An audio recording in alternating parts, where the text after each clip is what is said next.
A few months ago, before I publicly announced my game Fallen Worlds, I created 100 short videos showing off the gameplay and features of my game. The best thing about making your own game is that you can put whatever you want in it. Giant slam attack, boom, it's there. Big wall of ice to stop a horde, do it. I changed my voice so no one would recognize me. Not that I'm that recognizable, maybe by my mustache. This is what a real mustache looks like.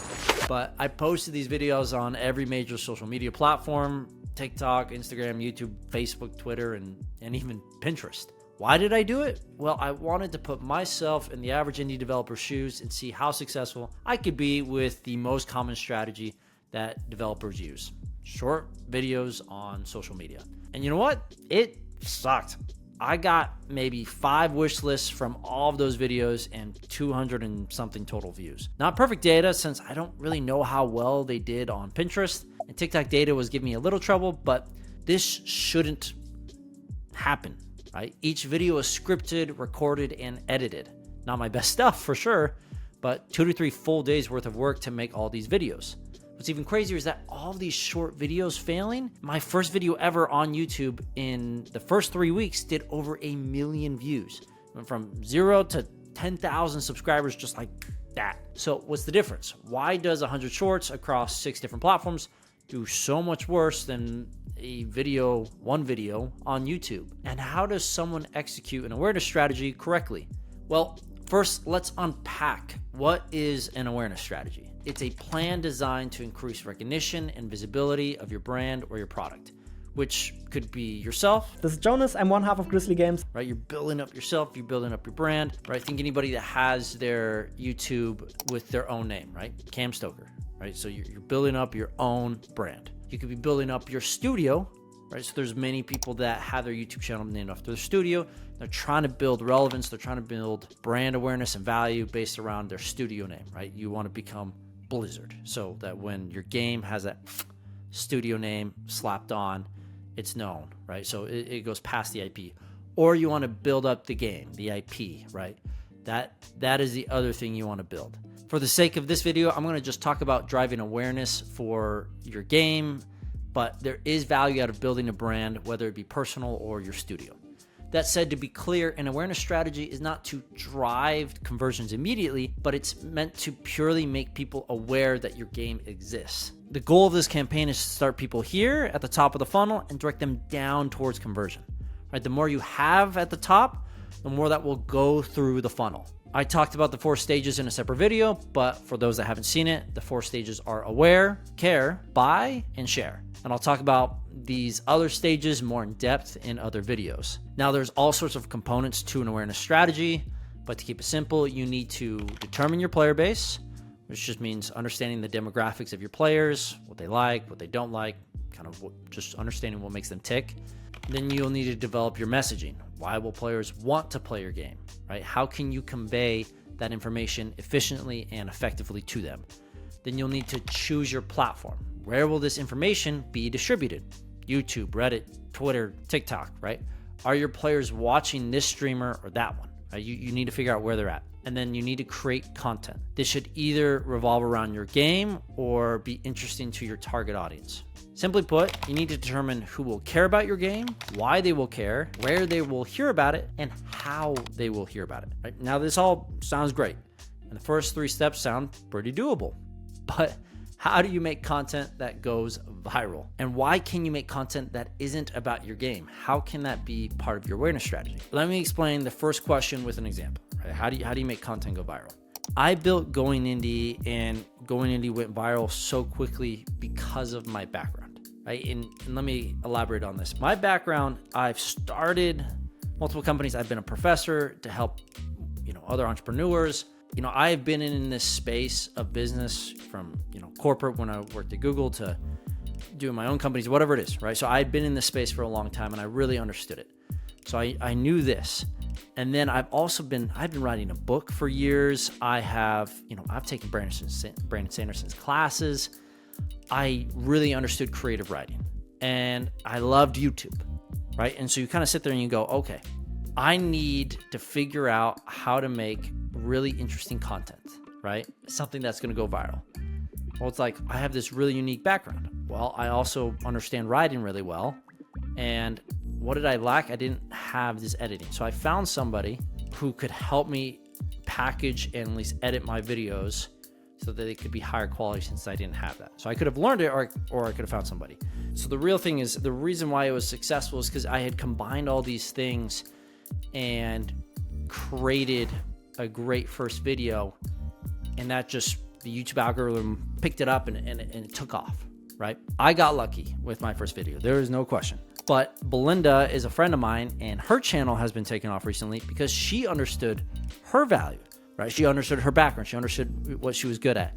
She knew there was a need in the YouTube space for her type of videos because there wasn't as much content hitting these specific points, and she kept at it till one of her videos took off. So the same thing applies to you. So the formula is pretty simple if you want to create viral content. Figure out what makes your content unique, consistently put out content, and improve each time till something goes viral. If it isn't working, you have a problem somewhere in this equation. Mr. Beast, although in hot water right now for some of his choices, does explain it really well, saying, a lot of people get analysis paralysis, and they'll just sit there and they'll plan their first video for 3 months. And yeah, I'm any of you listening, if you, especially if you have 0 videos on your channel, your first video is not going to get views. Period. It's not. Your first 10 are not going to get views. I can very confidently say that. So stop sitting there and thinking for months and months on end, and just get to work and start uploading. Like, all you need to do, this applies to people who have not uploaded videos but have dreams of being a YouTuber, is make 100 videos and improve something every time. Do that. No matter what you see online, there are more ways than one to get awareness for your game. You don't have to do YouTube, right? You can make long videos like Belinda and I. You could build an audience on Twitter, or get really involved in certain groups on Reddit. You can make short videos like I tried to do for YouTube or Instagram and TikTok, but actually do it well, unlike me. Watt, the creator of Isle Goblin, has been really successful in this area of awareness. And in our conversation months ago, he said, Yeah, TikTok, I'd say, kind of blows YouTube out of the water. YouTube was, I'm trying to think of the numbers, a few hundred per YouTube video. Yeah. And then it would kind of trickle off and it would go down to like 10 a day. But the TikToks, it's kind of like a constant flow for a week of you get a larger spike at the beginning first off, and then I think just because it shows so many more people, you know, a YouTube video, less people are willing to sit through a 10-minute video than a 10-second TikTok. You'll get 10 times as many views, and even if the conversion rate isn't as good. Now, as I said, you don't have to create content around your game. I make business gaming videos, and whenever I mention my game, even for a quick moment, I'm driving people to my Steam page. I'm driving awareness, with many videos bringing hundreds of wish lists with only a 20, 30 second shout out. This is a 95% rule, right? Only 5% of the time talk about your game if your content is not directly related, right, to the game you're making. The more related you can make it, the more you can talk about it. So really you determine that ratio. But selfishly, one of the core reasons I started going indie was to drive awareness to my game, which is why I wanted the content to be big and viral. Understanding that the more gamers I reach means the more sales I may get. It's not absolute, but I've done a poor job featuring our game in many of our earlier videos because I wanted it to be more polished. That was such a big mistake. I should have been driving awareness from day one to Fallen Worlds, even if it wasn't perfect. Another mistake I made in my awareness strategy is targeting two audiences.